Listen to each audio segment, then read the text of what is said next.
때는 조선 중기 한겨울이었습니다. 양반가의 며느리로 살아가던 명숙이라는 여인이 있었습니다.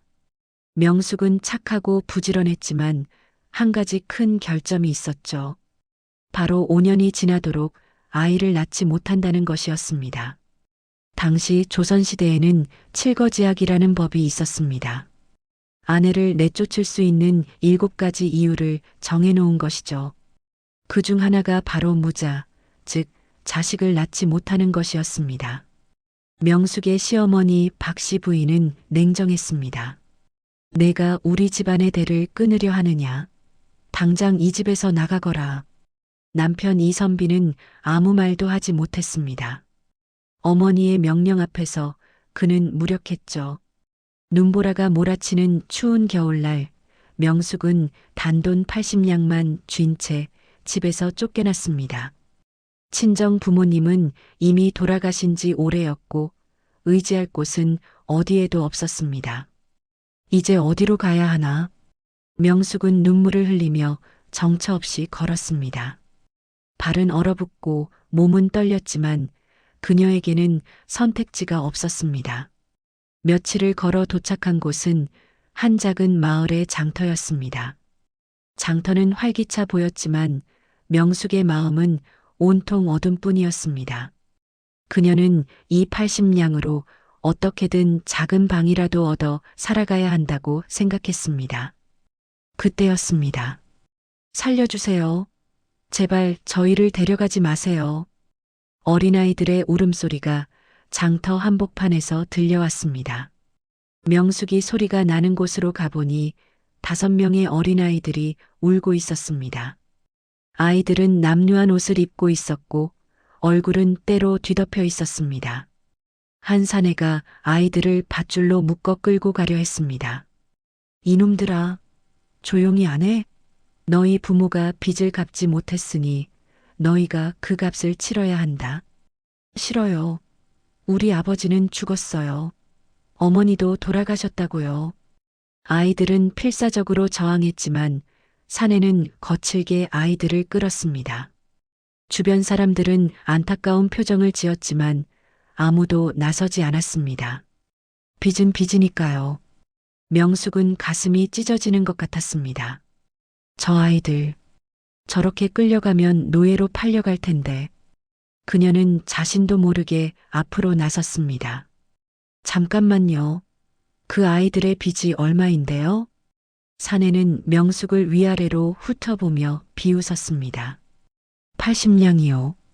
당신이 갚을 수 있소? 명숙의 손이 떨렸습니다. 80냥. 그것은 자신이 가진 전 재산이었습니다. 이 돈을 주면 나는 정말 아무것도 남지 않아. 하지만 아이들의 눈물 어린 눈을 보는 순간 명숙은 결심했습니다. 여기 있습니다. 80냥. 명숙은 떨리는 손으로 돈주머니를 꺼내 바닥에 던졌습니다. 사내는 돈을 세어보고는 빙그레 웃으며 밧줄을 풀었습니다. 좋아, 거래성사. 이 꼬맹이들은 이제 당신 것이오. 그리고 사내는 유유히 사라졌습니다. 명숙은 그 자리에 주저앉았습니다. 이제 그녀에게는 정말 아무것도 남지 않았습니다. 5 아이들이 조심스럽게 그녀에게 다가왔습니다. 가장 큰 아이가 물었습니다. 누나, 왜 저희를 구해주셨어요? 명숙은 눈물을 닦으며 웃었습니다. 너희를 그냥 둘 수가 없었어. 이제부터 내가 너희 어머니가 되어줄게. 아이들은 울음을 터뜨렸습니다. 그리고 명숙을 꽉 껴안았습니다. 명숙은 아이들과 함께 마을 외곽의 허름한 움막에 자리를 잡았습니다. 5 아이의 이름은 이렇습니다. 첫째, 진우 12세 남자아이. 둘째, 선아 10세 여자아이. 셋째, 경우 9세 남자아이. 넷째, 미리 7세 여자아이. 막내, 태호 5세 남자아이. 명숙은 아침부터 저녁까지 쉬지 않고 일했습니다. 남의 집 빨래를 해주고 길쌈을 하고 품팔이를 했습니다. 아이들도 각자 할 수 있는 일을 도왔습니다. 힘든 날들이었지만 명숙은 후회하지 않았습니다. 아이들의 웃음소리가 그녀에게는 세상 그 무엇보다 큰 위안이 되었으니까요. 어느 날 마을에서 큰 장터가 열렸습니다. 명숙은 아이들을 데리고 장을 보러 갔습니다. 그런데 쌀을 사는 과정에서 이상한 일이 벌어졌습니다. 쌀가게 주인이 저울을 속이려 한 것이죠. 그때 첫째 진우가 나섰습니다. 아저씨, 저울이 이상한데요? 지금 속이시는 거 아니에요? 주인은 황당해했습니다. 뭐라고? 어린 것이 어른한테 버릇없이. 하지만 진우는 차분하게 설명했습니다. 저울추가 평소보다 가벼워 보입니다. 그리고 저울대의 각도도 기울어져 있어요. 정확히 측정하려면 저울을 다시 맞춰야 합니다. 주변 사람들이 웅성거렸고 주인은 당황하며 저울을 다시 맞췄습니다. 진우의 말이 맞았던 것이죠. 이 아이가 어떻게 이런 걸 알지? 명숙도 놀랐습니다. 진우는 한 번도 글을 배운 적이 없는데 어떻게 저렇게 정확히 계산할 수 있는 걸까요? 며칠 후 둘째 선아의 재능도 드러났습니다.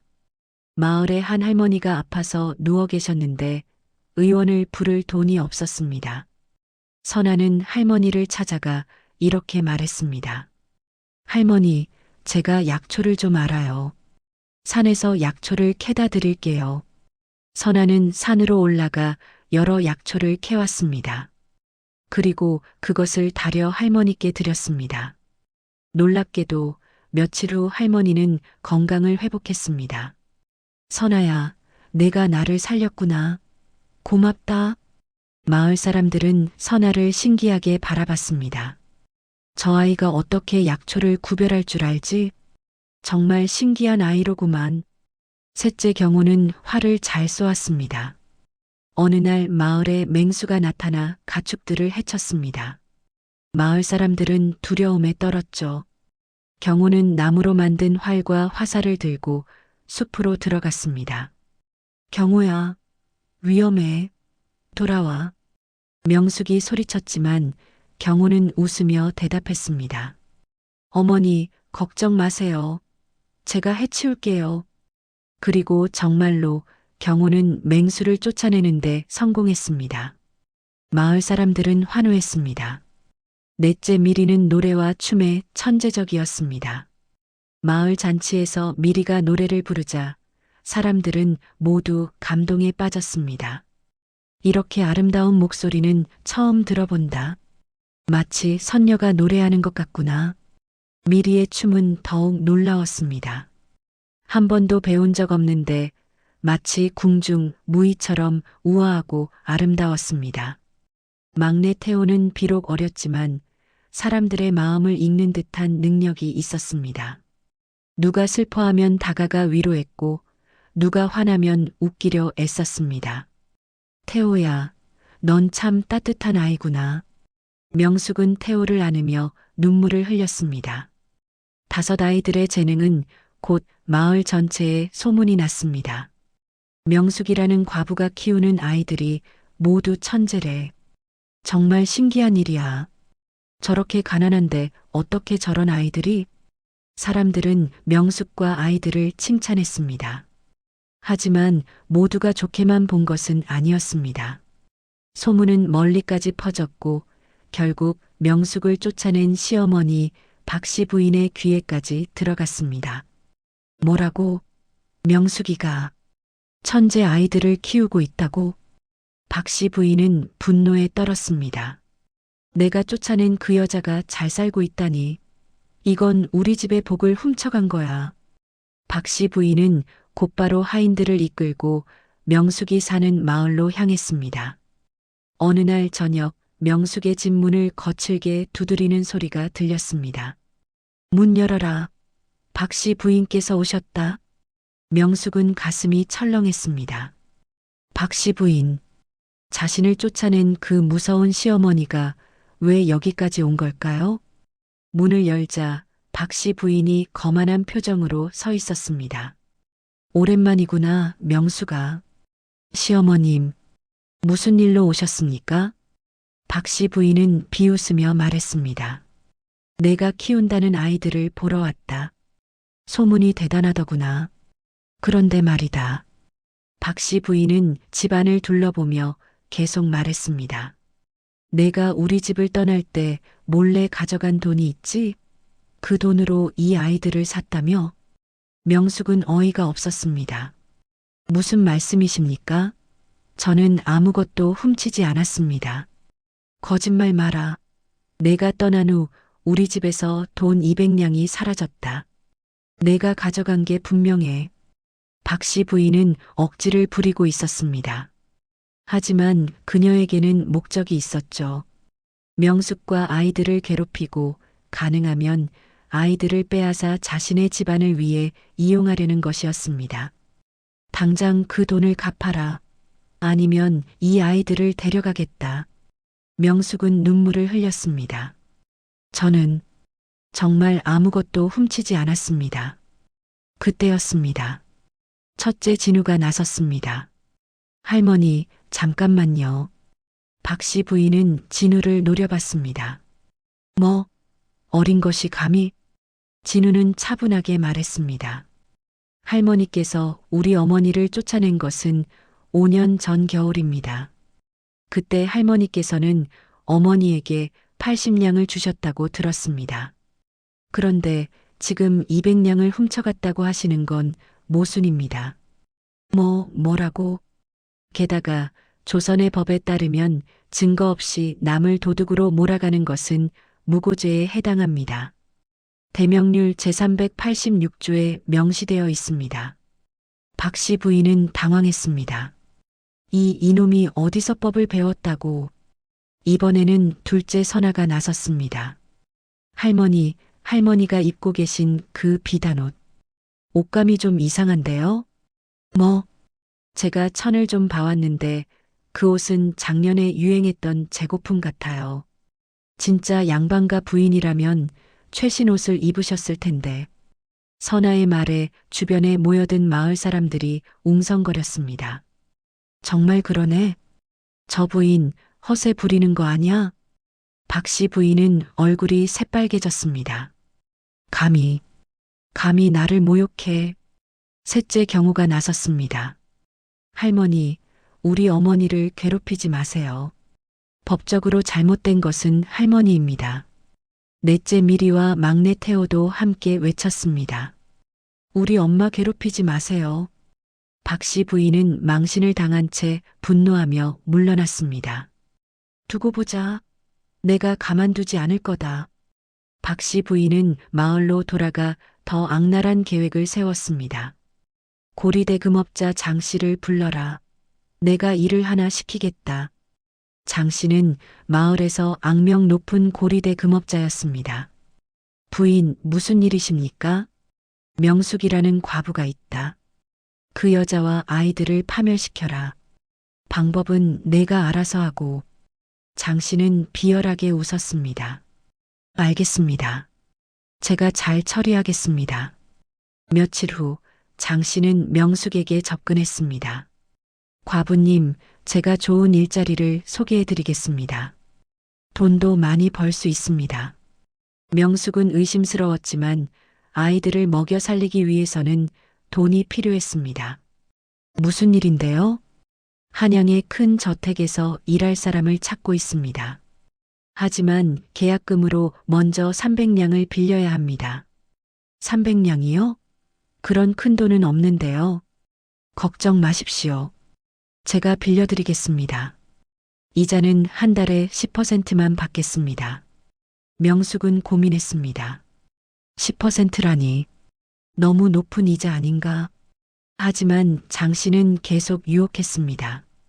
일자리에서 벌면 곧 갚을 수 있습니다. 걱정 마세요. 결국 명숙은 계약서에 도장을 찍었습니다. 하지만 그 일자리는 처음부터 존재하지 않았습니다. 장 씨는 명숙을 속인 것이죠.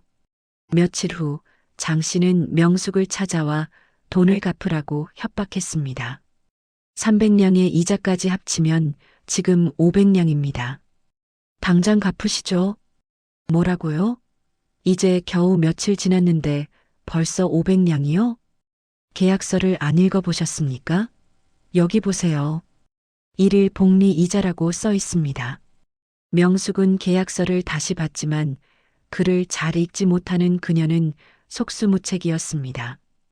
돈이 없으면 이 아이들을 데려가겠습니다. 명숙은 절망했습니다.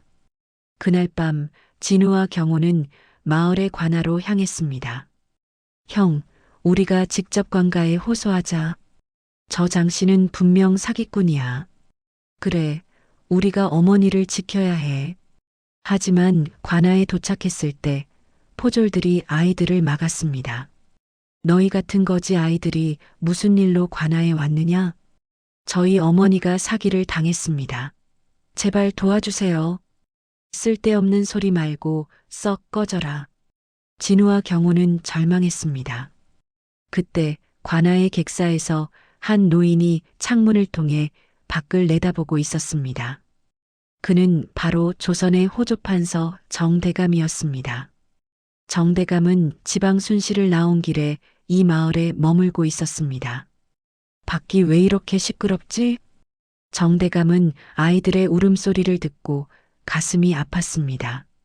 저 아이들, 마치 내 아이들 같구나. 정대감에게는 아픈 과거가 있었습니다. 10년 전 영모 사건에 휘말려 가족을 모두 잃었던 것이죠. 그의 아내와 5자녀는 그 사건으로 죽었다고 알려져 있었습니다. 하지만 정대감은 언제나 가족을 그리워했습니다. 저 아이들을 데려오너라. 정대감의 명령에 포졸들은 진우와 경호를 안으로 들였습니다. 정대감은 아이들을 보며 물었습니다. 너희가 무슨 일로 관아에 왔느냐? 진우는 눈물을 흘리며 사정을 설명했습니다. 저희 어머니가 사기를 당했습니다. 장씨라는 고리대 금업자가 거짓 계약서로 어머니를 속였습니다. 정대감은 진우의 말을 듣고 분노했습니다. 그런 악독한 자가 있단 말이냐? 경호도 덧붙였습니다. 대감님, 제발 저희를 도와주세요. 정대감은 아이들을 자세히 바라봤습니다. 이상하다. 이 아이들 어딘가 낯익은데. 그때 정대감은 진우의 목에 걸린 작은 옥패를 발견했습니다. 그 옥패는? 정대감은 놀라 소리쳤습니다. 그 옥패 어디서 났느냐? 진우는 당황하며 대답했습니다. 이건 제가 어렸을 때부터 차고 있었습니다. 어머니께서 이게 저희의 유일한 유품이라고 하셨습니다. 정대감의 손이 떨렸습니다.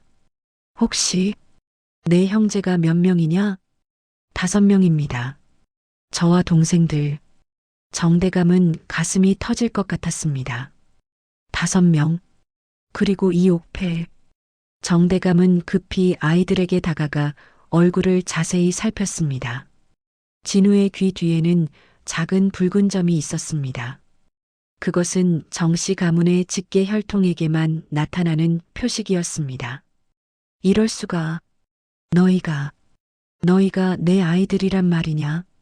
정대감은 울음을 터뜨렸습니다. 정대감은 즉시 명숙과 나머지 아이들을 불러오게 했습니다. 명숙이 아이들과 함께 관아에 도착했을 때 정대감은 그녀를 보고 또 한 번 충격을 받았습니다. 당신이 이 아이들을 키운 은인이십니까? 명숙은 떨리는 목소리로 대답했습니다. 예, 저는 이 아이들의 어머니입니다. 정대감은 무릎을 꿇었습니다. 10년 전 제가 영모 사건에 휘말렸을 때 제 가족을 피신시켰습니다.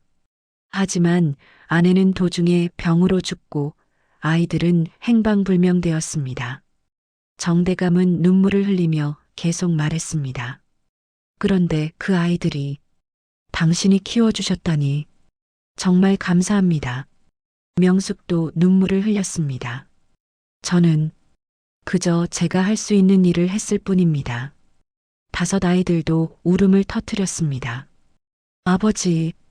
아버지였어요. 가족은 10년 만에 재회했습니다. 정대감은 즉시 장 씨를 체포하도록 명령했습니다. 저 사기꾼을 당장 잡아들여라. 장 씨는 잡혀와서도 거짓말을 늘어놓았습니다. 저는 정당한 거래를 했을 뿐입니다. 하지만 진우가 나섰습니다. 대감님, 이 계약서를 보십시오. 여기 날짜가 조작되어 있습니다. 진우는 계약서를 꼼꼼히 분석했습니다. 원래 계약서에는 월 10%라고 쓰여 있었지만 나중에 일 10%로 바뀌었습니다. 잉크 색깔이 다른 걸 보면 명확합니다. 경호도 덧붙였습니다. 그리고 계산을 해보면 이 이자율은 불법입니다.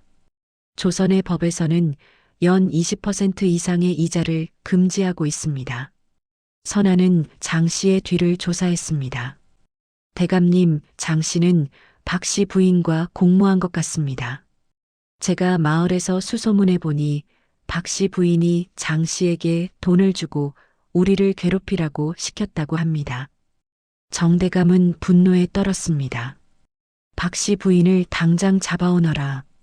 박 씨 부인은 체포되어 정대감 앞에 끌려왔습니다. 이게 무슨 짓입니까? 저는 양반가의 부인입니다. 정대감은 차갑게 말했습니다. 양반이라고 해서 법 위에 있는 것이 아니오. 당신은 무고죄, 사기 공모죄로 처벌받을 것이오. 박 씨 부인은 당황했습니다. 저는 그저 진우가 나섰습니다.